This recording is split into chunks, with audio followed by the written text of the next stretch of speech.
Hello, everyone. Welcome to the best podcast ever. This is Olga, your host, and I am in the company of a good friend of mine, also a colleague, and somebody I went to school with. Now that I think about it, we actually studied our first degree of social work together. We had our first job as social workers together. Yeah. Her name is Amanda Rocheleau. She's a therapist, and she owns Amanda Rocheleau Counseling and consulting. counseling and consulting. Keep it simple. She's a public speaker, she's a therapist, and she has therapists now working under her. So she's located in Ottawa, and you guys will have more information about her. If you're looking for a therapist, she might be your person to go to. I certainly refer my clients when they're in need of therapy to you, Amanda, because I like your style and I trust you. And I don't do therapy anymore. So it's great to just have a sister that does a great job. And I've invited Amanda today. She's a mom of 3. She's a wife. She's a wonderful human. Thanks. And she recently was, I think, in Cuba. I I follow you on Facebook. I am in Florida right now. If the sound is not as good as normally, I'm not at my recording studio. I have what I've got with me. And so this was better than not having recorded anything. So I apologize if there is background noise. We do share space with my son. Right now we're on not vacation because I'm obviously working, but we're in the same space with him and my in-laws. So this is my apology for any interruptions or background sounds. We'll do our best to edit those out, but let's dive in. Today we're going to talk about compassion fatigue. This might be a new term to you. We're going to explain what that is. That's one of Amanda's expertise besides burnout is compassion fatigue and vicarious trauma, all big words, therapeutic words that we will explain to you and why that matters to you, the BC moms, BC wives, the caregivers. This is a very common feeling to have. I've definitely experienced compassion fatigue myself in my profession, and I find I was very grateful to have had the knowledge of what it was to be able to then navigate my way out. So, Amanda, welcome to the show. I know you also have a podcast. So, okay, maybe this isn't the best podcast ever. Second best? Mine's pretty amateur. Here. Thanks so much for having me. And I love the podcast experience. I think the thing we have in common is about building connection and relationships and being relational, and what a great way to connect with people is through a podcast. So yeah, thanks for the intro and thanks for having me. And I do have a passion. My business was a passion project, and it was about the experience of compassion fatigue. And I remember us at our job location going like, what is this whole compassion fatigue thing? And what is, I remember a colleague who said, my doctor said I have secondary traumatic stress. And we were like, what is that? And I remember Googling it and learning what's happening to us in the future. We were like figuring this out together. And through my own experience, I was like, we need to be talking about this more, and not just in helping professions, but across the world. And I think it's super relevant now, having been kind of in this sort of post-pandemic. I never really know if we're really post yet, but in what the last 3 years have looked like, and in the era that we're in, where we just have so much information coming at us all the time and some pretty negative news. Our world got so big and we have to pay attention to so many people in it, and that can become overwhelming. And that is what leads to the experience of what we call compassion fatigue. And there's another term that seems to be replacing compassion fatigue, which is empathy-based stress, which in a way has a bit more of a definition of what it is right in the title. It is the stress we experience through empathizing with people who are struggling or in suffering, or who we're caring for or holding space for. And it's hard. It weighs us down sometimes, all this caring that, we put out into the world. So. Yeah, I feel that one of the sources or the main source of my anxiety when I have anxiety is exactly that feeling, the feelings of what the person who's going through something hard might be feeling. Yep. And before I know, I'm living their life in my head. I'm like, oh my God, if I lost my husband, and I so just imagining that whole scenario and I take it home. And so I think this conversation is very important, because I am seeing this with my own clients, where they might hear somebody else's story and not be able to separate themselves from it. Yep. And then we're exposed to social media information, and we know what does best is violence, and drama-based videos, right? And so that's Sure. what captures our attention. And then we're left with our own emotions and our emotional toolbox. And I've recently been speaking at corporations as they're coming back to the office. And I've noticed also an extra layer of stress that we're being exposed to as people in the workforce is our coworkers having mental health issues, our coworkers resisting going back to work, and then we have to hear what they're going through because they're adjusting. And so that's like an extra layer of stress, even when you're adjusting to the change yourself, Yeah. to coming to the office and hear everybody who's struggling, right? So I don't know, where do we begin? Should we give them maybe the definition of compassion fatigue, Amanda, and then we go from there? Yeah, there isn't really a great definition of compassion fatigue. It keeps changing, things that we haven't really had an opportunity to research in a consistent way, again, isn't well defined. But ultimately it is that kind of that emotional experience, so I like calling it kind of the burden, or kind of the eroding of your emotional bandwidth to be able to hold space. And it happens in or to empathize, or to act in compassion. Like, compassion is empathy in action, right? So it's compassion is the things we do, but before that, we see things, we see suffering, and it moves us, and we connect with it, and then that leads us to feel motivated to do something. So it's when there's this breakdown, the empathy, the seeing the suffering, and the empathy experience causes stress and overwhelm, and we essentially kind of numb the empathetic response in order to tend to our brokenheartedness. There's a book that I love, Pema Chodron wrote, Welcoming the Unwelcome, and the subtext is wholehearted living in a brokenhearted world. And I think that's what the healing of compassion fatigue, or addressing compassion fatigue, is. It's like, how do you stay wholehearted and empathetic and connected, and with your feelings and with other people's feelings, when there's so much struggle out there, when there's so much brokenheartedness. So yeah, I mean, that's kind of what compassion fatigue is. And it does, as you said earlier, it connects with other experiences like secondary traumatic stress, which is the stress we experience when we're exposed to other people's trauma or traumatic information. So it could be witnessing, listening to, like you said, scrolling through TikTok, and then there's a story, there's an image, there's a video.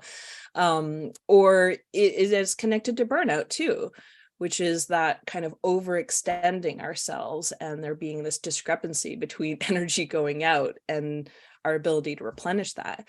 So typically we see lots of overlaps, at least in my practice. It's like, it's hard to flush out one or the other. It's usually all kind of connected. They come together.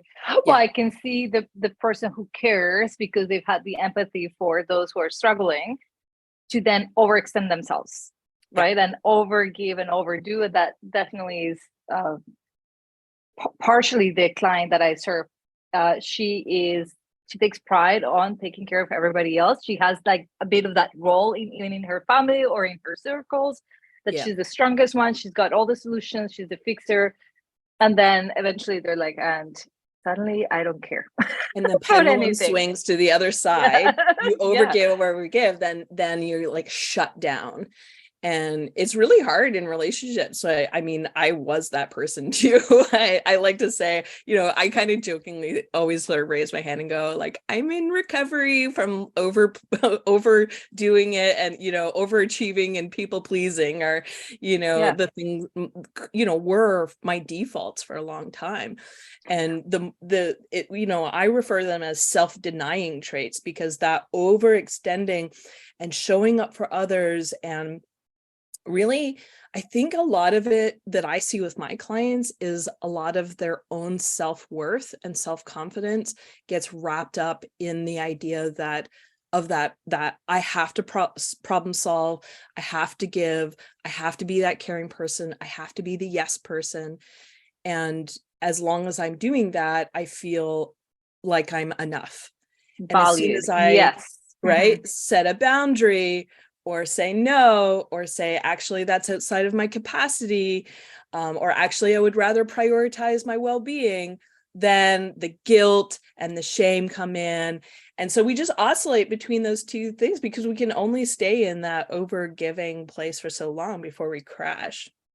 And that's Absolutely. sometimes what the burnout looks like, right? It's like an emotional burnout, or it's like a social burnout where like people like drop off the face of the earth and isolate for a long time, or it's like physical where they get really ill, like really, really sick. And I love when people make that connection where they're like, oh, like that pneumonia wasn't just pneumonia. That was because I've been overriding my stress nervous system, like, yeah, that's.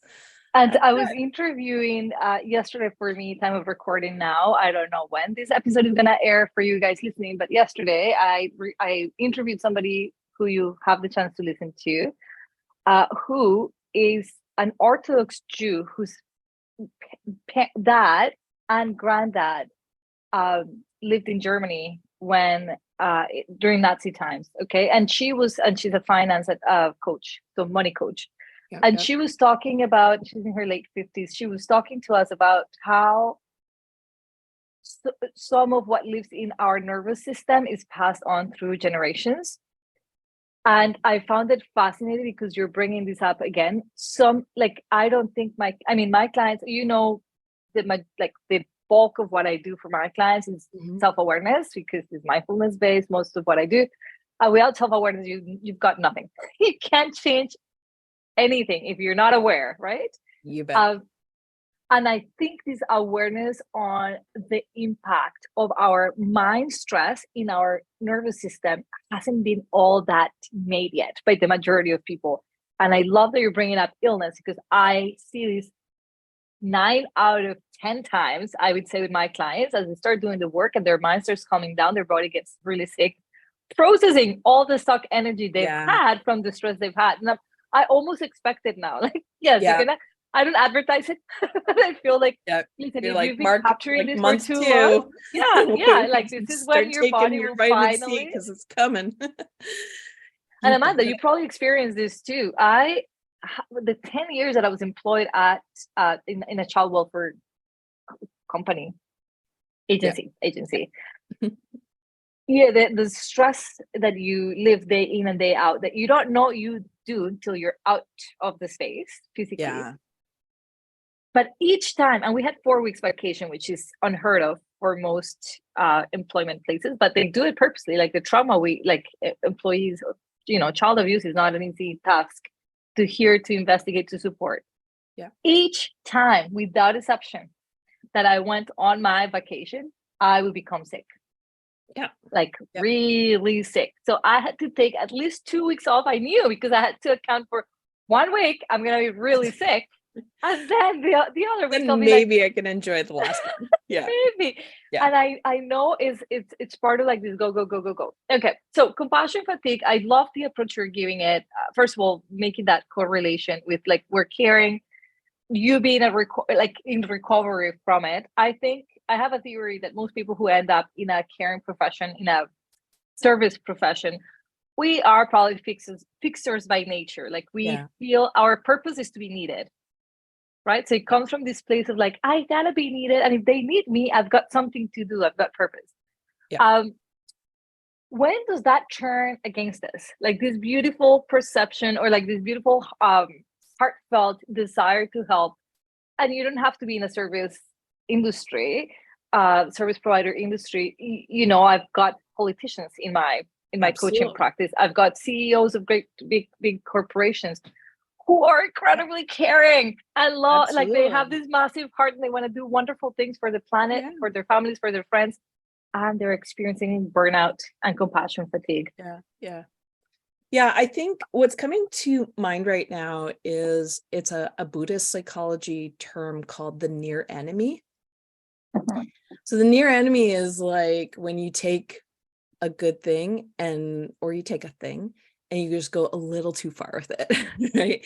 So it's not the opposite. It's not the enemy is like, the opposite of it that, contradicts the experience, but it's when you just take something, you just go a little too far with it. And so, for example, even I've seen, you take something like, I don't know, we'll call it like self-development, right? Learning, growing. And the near enemy of that is when you get stuck in this perpetual cycle of self-improvement, where it's like, where I'm not just trying to learn and grow, it's because I don't feel like I'm good enough and I have to get better. Right. And this is like, oh, like, that's so great. Like that mission to sort of grow and develop, but like, if we just push it too far. So I think the caring nature is the same thing. Of course, our empathy, our nature to be compassionate and consider other people's feelings and, live life in this nurturing way. What a wonderful life.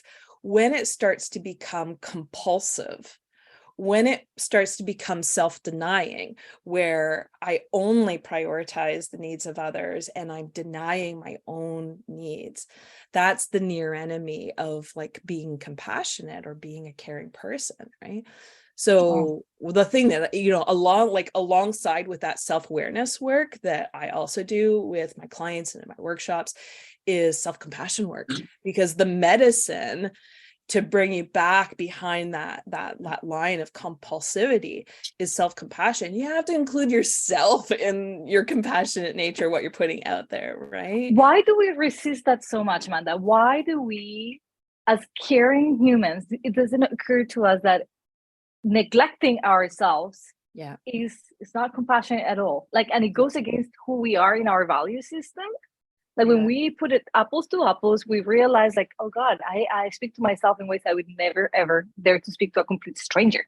Exactly. Let alone like, why is there such a big resistance in that personality who's so willing to care and yet thinks, limiting belief, that it's selfish to care for self, to put their needs first? Like there's a big, like, from what I can see, and I've been coaching for a long time, those two beliefs coexist in one person's brain. It's, I gotta give everything to everybody, is compassion, to care for everybody is a good thing to do, I'm here to serve, and it is absolutely selfish and terrible to like be kind to myself and be permissive with myself and give myself permission to rest and say no.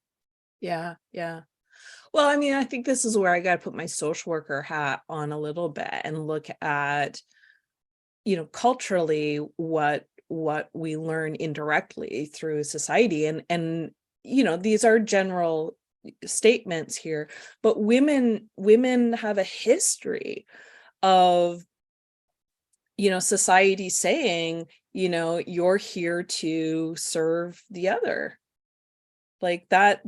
And so when we talk about the intergenerational trauma and what has been passed down, I mean, my mom never said that to me. My grandma never said that to me. This is your mission in life. In fact, I think they wanted something better for me than what they experienced as, women in a different era. But I absolutely look back and go, oh, like I was influenced by, these kind of indirect messages in society about me as a woman and what my job on this planet is. The Nagoski sisters, have you ever read the book Burnout, Completing the Stress Cycle? The Nagoski sisters, Emily and Amelia Nagoski, they talk about sort of essentially the impact of patriarchy in the experience of burnout with women. And I don't know if they like coined this term themselves or if it came from somewhere else, but they call it human giver syndrome, where like they're basically saying, it's that we unknowingly, unconsciously adopt this idea that I'm here to serve others. And that, as you said it really well, and I literally hear people say, I don't know, I just feel really uncomfortable, or I feel really a lot of shame or guilt, about claiming time for myself. So when you and I are sitting there talking about like boundaries, they're like, you have to break through that belief first for them to be able to create some transformation in their life or do things differently, because they have to know that they're worthy of a boundary, right? Before they even try to enforce and like it. consciously they might think, I have great confidence, what are you talking about, I know I'm worthy. But when it comes to the action of it, that belief playing the unconscious mind will stop you from action.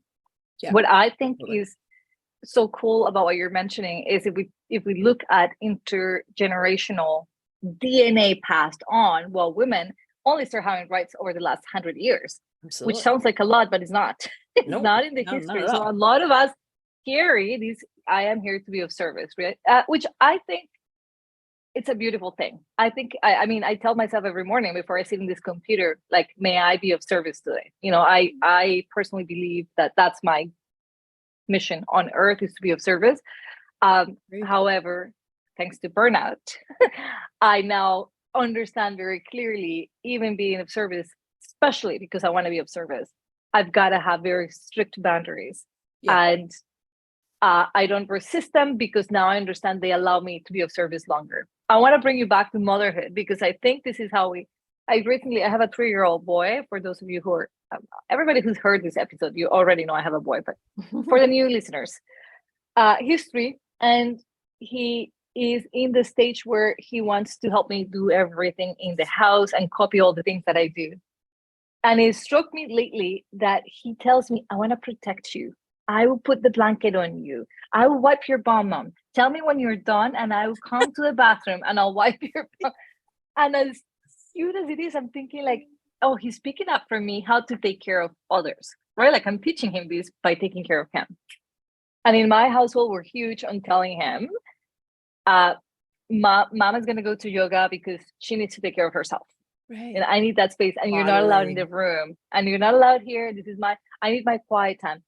And guilt wants to show up sometimes. I really don't allow it, because I want my son to learn how to take care of himself, which I don't think is something that we were modeled. Like, I think my dad modeled that better than my mom, by taking space to go biking and like make sure first thing in the morning his exercise was done, and then he was ready to like make us breakfast and like serve us. But my mom, I don't think she really installed within us the helping others, like really strongly, like think of other people who might have a need, care for them. We're fortunate enough, we're going to share. And I love her for that, because I don't think I'll be doing what I'm doing if she hadn't been so strongly, passionately about helping others. But now that I think about it, like, when did my mom show me how to rest? Never. That woman still doesn't rest. She's on. I know. I say the same thing about my own mom. I'm like, she still doesn't rest. Like, I think she's. There's some transformation that's happened over her lifetime too. But yeah, I never really saw my mom like not momming. Like being just like her own person.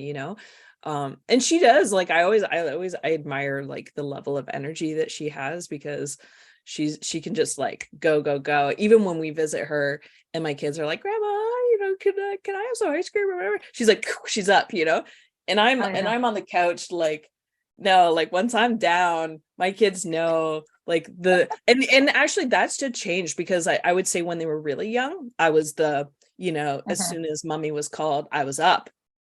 And then I kind of hit my burnout phase and went, this is not sustainable. I cannot work at this pace and be the person I want to be outside of this home, which is that nurturing, caring, helping professional as well. And have room to be a good wife, a nurturing wife that then it feels I remember my husband would be like, would you just hug me, please? Like, and I was like, no, I don't have the energy for that. Like, you're on your own, buddy. Like, I've already given something it all. From me. Yeah. I wonder how many people listening will relate to that, where they have no energy for themselves, let alone other important relationships, right? Like our husbands. And I recently heard a client of mine say, I mostly coach women, but he's not a woman. He's a man, and he he was saying to me, his wife has been spending a lot of mental time and energy thinking about problems of somebody else.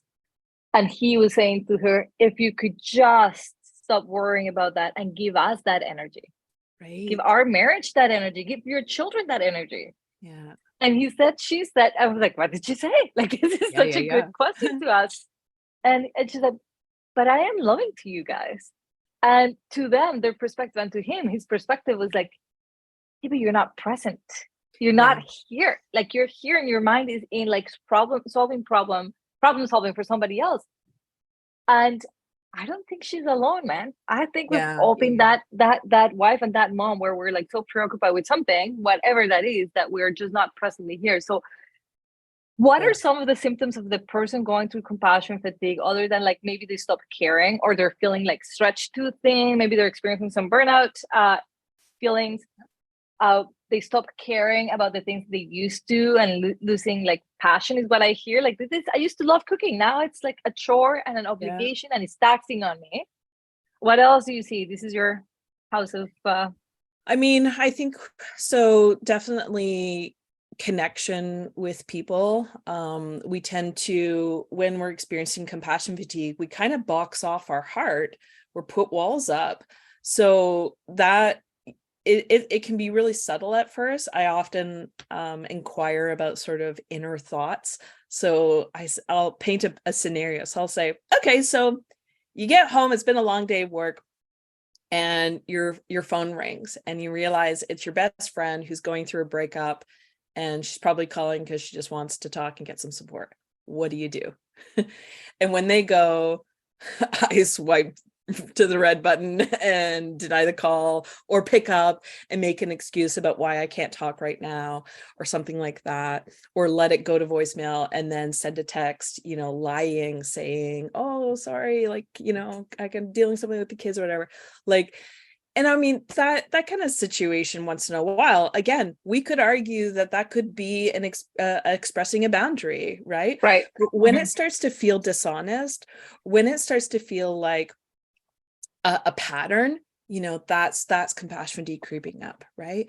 And is It's there a not just I don't feeling, have the energy for it today, it's that it's consistently I don't have the energy for those caring relationships, like you said. is there a feeling that goes with that? Because I can see the like, if I am driving, Mateo is singing in the background, and like I get a phone call, I am easily gonna say like, not right now, man. My eyes have to be on the road, Yep. So And that's a boundary. That's okay. Yeah. yeah, exactly. I associate doing that with a feeling of I'm doing the right thing.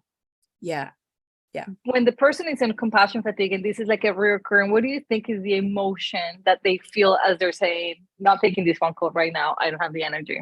Yeah, and I'm not sure how to describe it as an emotion, but the experience is they feel disconnected from their core self, from who they truly are, because they believe that they are maybe kind of like that client's wife who's like, what do you mean? I am a loving person. I am loving you. I am caring for you. When evidence and these experiences start coming up, where all of a sudden you look in the mirror and you're like, who am I? This is not the person who is who I thought I was. This is not how I'm behaving. I think that when it finally clicks and you see your own reflection, whether it be through your thoughts, your emotions, your experiences, your connections with others, sometimes it's through feedback. People go, who the hell are you? What are you like? Where's my friend? Where's my wife? Where's my wife? Where's my my mom? I had a moment, I remember it vividly, being on the floor with my daughter when she was very young. We were playing puzzles after probably a long day of work, and she grabbed my face and she like moved me down to look at the puzzle and was like, Mom, like, I'm here, right? And she literally had to grab my attention. And I just so wasn't in the moment. So again, that can be burnout. That can be the fact that I'm energy depleted. But it also was, I didn't care about her, the puzzle in that moment. I didn't care. I wasn't in that moment going, oh, this is one of these, this is where connection happens. This is where attachment happens. You're physically there, but you're not there. And she can tell. And she could totally tell. She was like 2.5. She grabs my face and was like, no, like, be with me. And so I think that then in a way, I guess the emotion ends up being either guilt or shame, because all of a sudden it's like this feeling of like, oh, like this is not who I want to be. People who come to my practice say, I feel disconnected. I feel lost in the world. I don't know what my purpose anymore is. I have self-doubt. I'm questioning everything. I'm questioning whether I'm a good person anymore. Yes. They're Right? doubting Like, where themselves. I is don't my know who I heart? am. Where's The my things I used feelings? to I feel like. numb. Yeah. Uh, Shame. I think shame might be it might be what is left. I also want to say, when people start disconnecting and losing that I call it coming home, right? Like when we're I connected call to it coming home. home too. Yeah. When you're connected to your roots, to your values, to your heart, to your inner wisdom, like you're home and it's familiar and you're like, oh, I know this place. When you start walking away from home, you start getting scared. You're like, where am I? Who are these people around me? Right? Like you start not knowing all of what's around you. I think, oh my God, what was my thought about this? The feeling, oh yeah. And so one of the symptoms that I want to make sure you might be having, because I want it to be said in case you're listening to this and thinking this might be me. What are they going to take away from me now? What do they want from me now? So there is like this belief or this thought that the world, the humans, the coworkers, all the people are here to grab your energy, to take away from you, which leads you in this space of feeling vulnerable. Like all it takes is for people to want to have your time and energy, and then I use this term, it's not the best term, but I'm like, you sort of feel like a prostitute of your energy. You just give it to everybody. Like you don't stop and think, do I want to? And once you've been in that scenario for a long time, it feels like the moment it's been asked of you, you got to give it. You're like, oh, well, they asked for it, so I guess I'm going to give. And so partially, I think they want to disconnect so that they don't feel the need to give. Yep. Because they right? don't know, it's like and I often describe compassion fatigue as a coping strategy. I mean, it's maladaptive and it's mostly unconscious, but it really is. It's saying, I need a boundary here. I need a break from so all when these we don't people. intentionally put the boundary up or ask questions or say, I can offer you this, but not this, or I can offer this until this, or can you ask somebody else, or whatever it is, when we don't practice that, then essentially kind of like our whole inner self is equipped to like protect ourselves and to survive. And so unconsciously compassion fatigue comes in because it says, I don't know what else to do. I've got to stop the agony of all of this, overgiving and non, almost like, kind of like non-consent. Like it's like, yes, like, it feels like for my clients, they feel that, well, the moment they ask, I've got to give. And I'm like, what? Let's go back to that concept. The moment I ask you for money, you got to give me money. Will you say yes to that? They're like, well, no, there's a limit to that. Well, how come there's not a limit to your own energy, right? Like what we give. I want to switch gears a little bit, just to optimize our time. So we've described what compassion fatigue is. Essentially, you give more than you give to yourself. You give without limits, and that your body, and which you saying this makes me, I've had this belief for a long time that my body is so wise and beautiful and always does what I need, including compassion fatigue that might feel awful and burnout. But really, it stops you from going the path that you're going. Their alarm system. Your body says like, shut up, don't care about anybody anymore. Like it's time to reset. It's time to come back home. Like you've gone too far out, come back. So I would say I was 23 years old or 24 maybe when I experienced severe burnout. And looking back, yes, I had just overcome some massive trauma. And then I went into the service, I'm going to save everybody. I'm going to give everything. I didn't give myself a break to have lunch ever. I brought my computer home. I worked until late hours. And I used to think, oh my God, my boyfriend is so nice. He doesn't give me a hard time that I'm working. Oh my God, now I wish he would have, because then I just had like green light to do all the work and be of service to everybody. I, of course, chose a partner at the time that needed a savior and a therapist and help. So that was also taxing.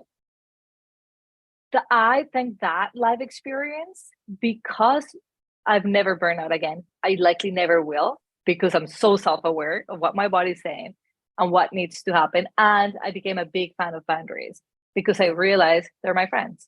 The boundaries are not what you think during compassion fatigue boundaries are, is that you move to an island where nobody bothers you. Right? That seems like that's what a boundary is. And it doesn't And that's have to one be of like those that. questions I ask people too. I was like, do you ever fantasize about like just getting in the car and driving away? And like, and I'm like, that's so it's like one of my assessment tools for compassion fatigue. Do you feel like You're living on like, an island alone? yes, when that becomes very attractive, like Yeah, that's definitely like your red flag going on. signal. Yeah. So let's move into what do we do once we know we're there? Like you have, like maybe they're listening to this episode, or somebody has said something like, something's got to give here. Like you can't be having meltdowns every time, you know, your sister calls, or you can't continue to not have time for our family because every weekend you're volunteering somewhere. Whatever the thing is that you're doing, that you know it's a near enemy. It's like you've pushed it too far out. Yeah. So what do we do then? Like I wish for most people to not wait until I was physically unable to get up and do work. That was me. And my thinking was like, if I can still work, I'm going to show up. And I kept telling myself, if ever I can't get up, and literally my like something energetically happened to my back, I couldn't get up. It was like my body was like, don't get up today. And that was the beginning of the end for me to continue on that path of helping at the cost of my well-being. Yeah. The body taking over. Like I call that like the forced recovery experience, where, you know, you didn't choose to rest. So the body says, I'll force you into a recovery rest state. We're resting. And one of the I came across this kind of quote or statement that really was a pivotal moment for me and creating some shifts in my life. And it goes something like, if you don't invest time in wellness, you will surely invest it all in illness. And I realized, oh my God, right? Love Say that. it again. If you don't invest the time in wellness, you will surely take all the time in illness. And I realized that was exactly how I was living my life. I would push through, work, no rest, no real self-care. And my ideas of self-care were not really, there were practices, or I wouldn't even say practices. They were random things I would do that were about kind of around the nature of like pampering or, you know, doing something special. But my self-care experiences weren't really addressing my unmet needs, which meant like my big unmet need, usually when I get the red alerts of like, oh, I'm not feeling quite, you know, in balance, it's usually I need solitude. Because I'm around people a lot. I do give my energy freely. I do really appreciate connections. And because I default to that, and because it's so joyful a lot of times for me, I need to always cue myself and remember, like, I need to come home and build that relationship with myself. I need solitude.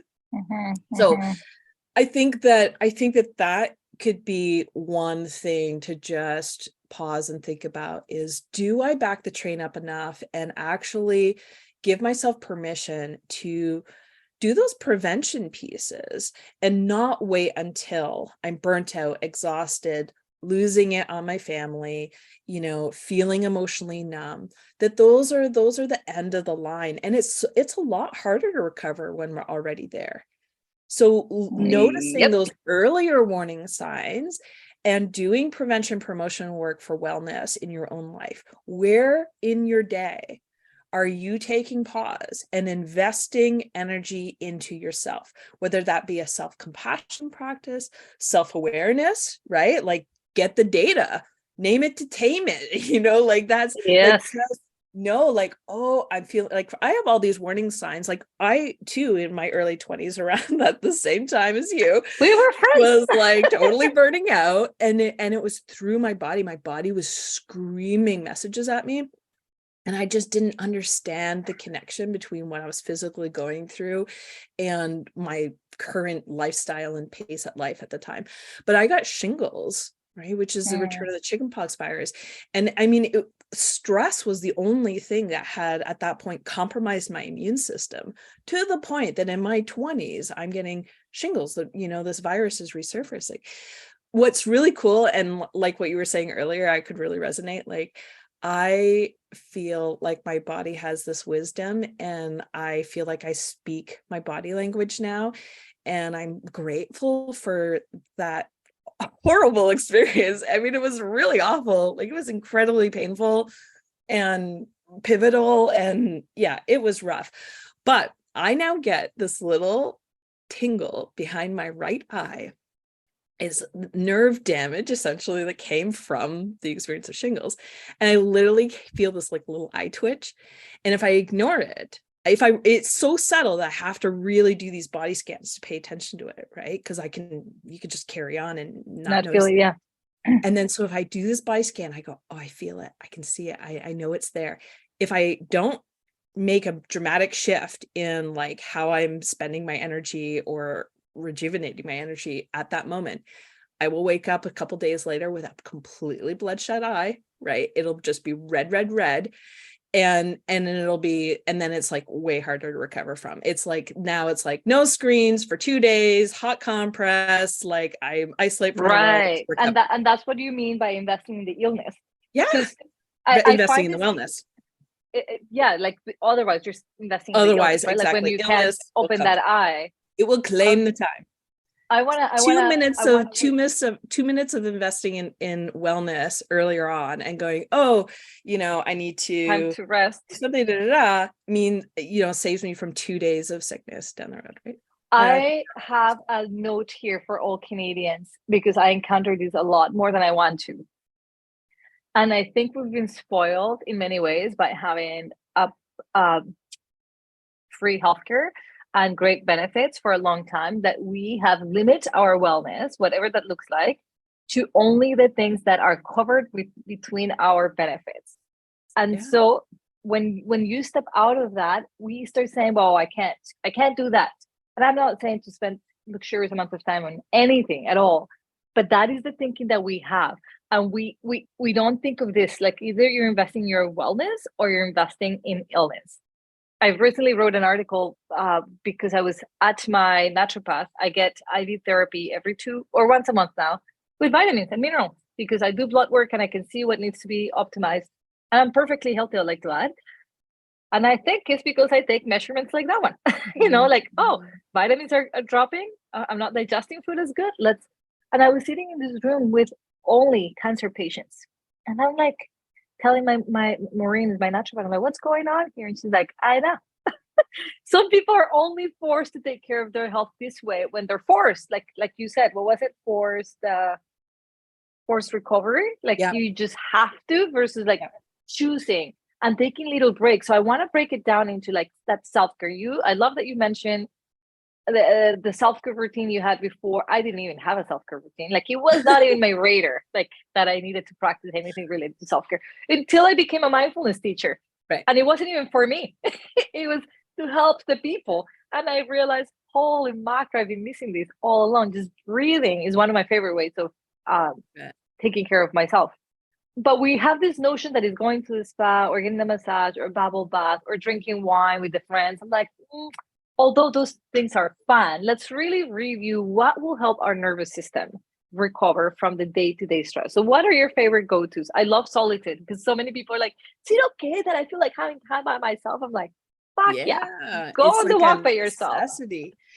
Especially because it is completely in my nature that as soon as I'm around a person, a child, anyone, or a stranger, that my heart goes out to them, right? So then so I the only way to really, really cultivate that relationship with myself is to, just like if I were going to go on a date with my husband, well, I'm not going to bring my friends along, right? I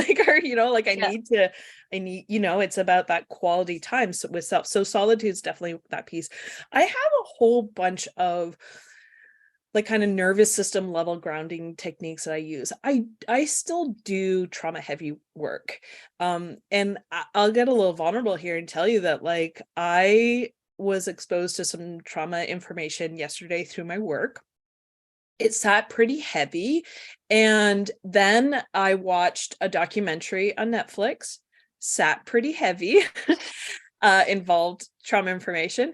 Then I did the thing that I really try to commit not to doing, which was, I think I was feeling like I needed to like numb out a little bit after the documentary. And so I played on my phone before bed. So I was in bed on TikTok and thinking, oh, it's going to be fun. I'm just going to, no, come across this like trauma. And I got sucked in. I could have swiped, didn't watch the whole thing.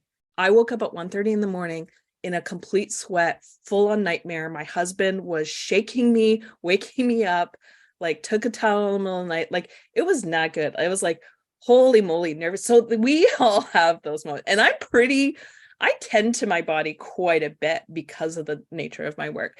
And there are these like breakthroughs where the nervous system is like, no, that was too much. And now I'm going to let you know. So the little things that I do, you already said it, the breathing. I sometimes I go, you guys are all probably tired of hearing about how important deep breathing is, but it is so important.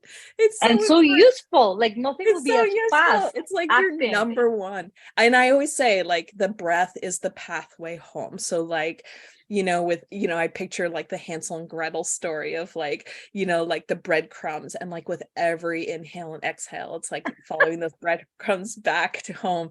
And I'm very visual. So a lot of things like that, like visualizing things, going to my window and, maybe something that I've been exposed to, just imagining placing that experience, that feeling, that memory, that knowing into a paper lantern and just like letting it, and just saying, this is not my story. I don't have to hold it in my backpack. I'm just gonna, I took it in, I sat with it for a bit. Now I'm gonna let it go, I do a lot of like panoramic vision type things. So when we get stressed, we get focal vision. We get like super, like, literally our point of view narrows of the world, of like physically our point of view.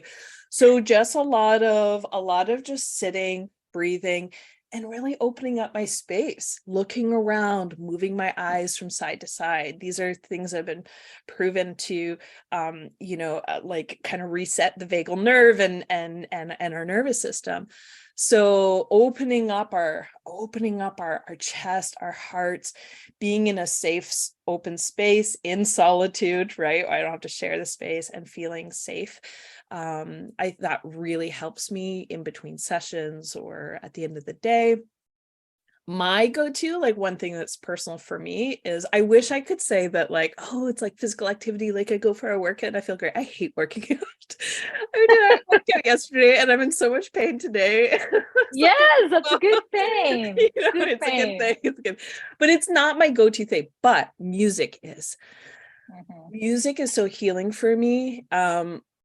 Going to pick up the kids and taking the long way there and literally playing the music so loud in my minivan that I can feel the bass in my chest, just like it helps kind of vibrate some of that energy. But there's a lot of research attached to that. There's a lot of research attached to music changing your state.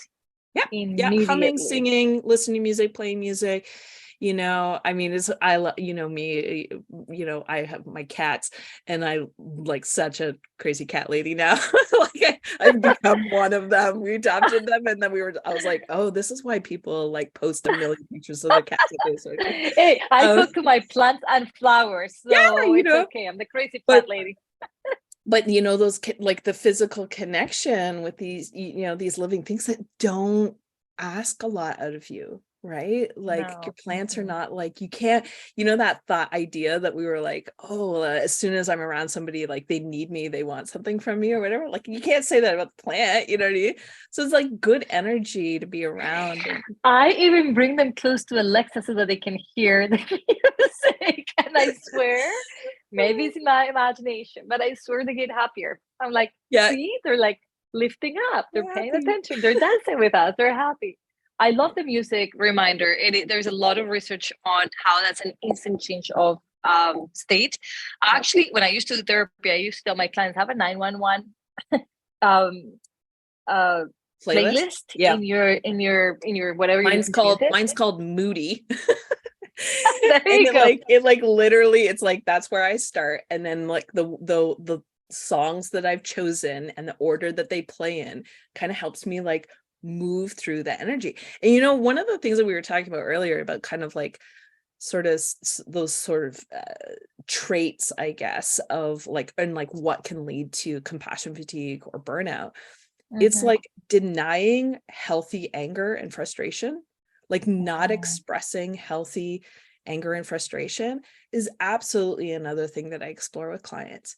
Because as we learn to, you know, experience that, and, you know, and women, again, struggle with that in general. It's a general statement. But Yeah, again, we don't want to be women angry. generally struggle with knowing how to express our anger and our frustration. And so we tend to bottle up, right? So one of the ways I like say is like with my clients is like avoid avoidance, right? Like, oh, love that. Right? Avoid avoidance. Like we're just, when you start noticing that repression, like let it go. And so yeah, like listening to rage music for a bit and like moving that energy through is one way of expressing the frustration. You know, sometimes I'm just mad at the world for the way it is and I just need to or at your be with husband that for or a at your bit. child, and you can, you know, feel the emotion. And I think this is something that I also want a role model for my child. Like I obviously have parenting at the top front of my, because it's a brand new job. Yeah. And I think about like, I want a model that we argue, Yeah, that me I too. get mad, I get calm, I get happy. And I've noticed lately he's been asking me a lot, are you happy? Are you happy? In moments when I'm not, when I'm angry. Yeah. And I think what he's asking is, do you still love me? Is there Right. space for you to Yeah. love Or me will while you be you're happy again? Yeah. yes? And so I'm always like, yes, and verbalizing, I'm not, no, I'm not happy. I'm upset because you just, you know, put my makeup all over the walls. Yeah. But I still love you very much. And once this is clean, I'll feel better. Or I'm gonna go breathe. Like my parents didn't actually, my mom did teach me to, and my dad actually they taught me to breathe, but only because I was an anxious kid. So they're like, breathe. You know, it was more like and I was like, okay. Whereas I really feel, and you know what, people, and like this is my take, I think that we want to diminish and we're rolling our eyes when people are like, breathe, because it's simple. I And know. somehow our brain is Feels like, if like it's it's not too simple. Yeah. complicated, Yeah. if it's Yeah. not complicated, This is a I'm not complicated feeling. It should have a yeah. complicated solution. Yeah. No. If it's not 10 years of therapy, I'm not interested. And it's like, go back to your breath. It is so powerful. It truly is. If your mind is agitated, so is your brain. But if you can slow down the breath, the mind will also slow down, and then you get yourself a break. So Yeah. to conclude, I'm realizing that you and I could talk for hours. I know. What's fun about I this. love it. So compassion fatigue, you give too much and you don't give anything to yourself. You end up in a deficit of internal Yes. energy. Your best friends will be boundaries. Like just really notice what areas of your life feel really heavy, where you too much is taken away from you because that's the way you think. You don't think that you give, you think that it's taken. And so that means you don't have any boundaries even with yourself, of saying like, hold on, I'm willing to give this much. And it might feel uncomfortable, but trust us, never as uncomfortable as being depleted of your energy fully. I love that you open up to doing trauma work and having heavy moments, because people kind of put us on pedestals like therapists. They never get a hard day, and we still get triggered. No matter who you are, how long you've been doing the work that you've been doing, we all are at risk of being triggered. And what matters is not that we never get triggered again, but that we can respond lovingly to the need that shows up at that moment for ourselves. And I think that's so important, whether that's walking, music, breathing. I love journaling. Journaling has been a great friend for myself. Like I get so much self-awareness from it. And I love walking. Yeah. Like moving of the energy for me is crucial. Like I absolutely must move, especially after I've been, and you know what, washing my hands. So if I just watch a movie that was awful, somehow the energy, like the visual of washing my hands, I'm just like, that wasn't for me to take home, that stays here. And then if I can have a walk in between, then the body kind of just thinks of something else. I don't know, like moves on. Yeah, it's like moving else? it through. Yeah, no, and just around that boundaries piece, I really sometimes when people get reactive or kind of defensive about the idea of boundaries, which happens, right? When it's new and uncomfortable, right? You're like, I don't know. Then I go, let's not even call it boundaries. Let's call it self-compassion. Does that sit a little easier? Love it. You know, I love and like it. Kristen Neff, who you know does a lot around self-compassion. You know, her second book was about fierce self-compassion, which is essentially boundaries. She was saying like it's this fierce there's self-compassion, rubbing the chest, you know, heart-centered, nurturing, gentle, and then there's self-compassion, which is, you know, putting your hands up and creating a boundary and saying, I love myself so much to not allow myself to, you know, always say yes. Yeah, or whatever. yeah, exactly, right. So I think that's the other thing. And just to kind of summarize it, you said it really well, that it really boils down to a lot of simple, small practices, right? And when we repeat them, they become these habits. And I think that is what changes our life more than anything. You know, I always use the analogy of brushing your teeth. Does it make more sense to brush your teeth, you know, twice a day for 2 minutes a day? Or do you not brush your teeth and then once a month, brush your teeth for 2 hours? That's how we're all trying to do self-care. We're waiting too long. And it's about introducing those daily commitments, 2 minutes, you know, and the transformation happens over time. So I love it. Amanda, thank you so much for your time. I absolutely appreciate it. I think you're brilliant at what you do. Personally, I cannot do trauma work. One of my biggest motivations to get out of the therapy world was to never have that surprise factor. Like, is it going to be trauma heavy? And that's self-loving to myself, you know, even making those decisions. At some point, I had enough of that. I want to know, how do people get a hold of you? That's the name of your podcast. You are in Ottawa, I guess. You take Ottawa clients, patients. What's up? Yeah. Where do they get a hold of you? Yeah, my private practice and so along with my associates, we are based out of Ottawa, but we're virtual, so we can work with anybody in who's a resident of Ontario. My website is my name, amandarocheleau.com. I have a free resource page there that offers a lot of kind of like the self-awareness tools, assessments for compassion fatigue and burnout. There's a lot of information there that's available for anybody who might be able to relate to some of the things we talked about today: the overgiving nature, the people pleaser, the experience of compassion fatigue or disconnect, or overextending and feeling burnt out. So lots of resources there at amandarocheleau.com. And of course, if you're an individual who's looking for some one-on-one support, myself and my associates are there to help, doing lots of workshops, online workshops and presentations and things like that, a lot.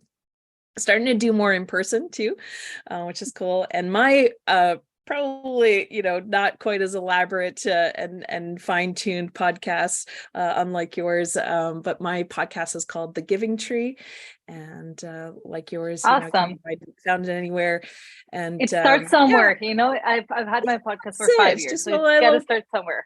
Yeah, I appreciate that. Thank you so much. Head over to the show notes, everybody. You have all of the links that Amanda has provided for us. You get a hold of her. I highly encourage humans to definitely seek help. I think that this is a lot easier to do with the help of a thought mentor. So get your butts in therapy or life coaching. It will be life-changing. I promise you that. Thank you so much. I'll see you guys next Monday.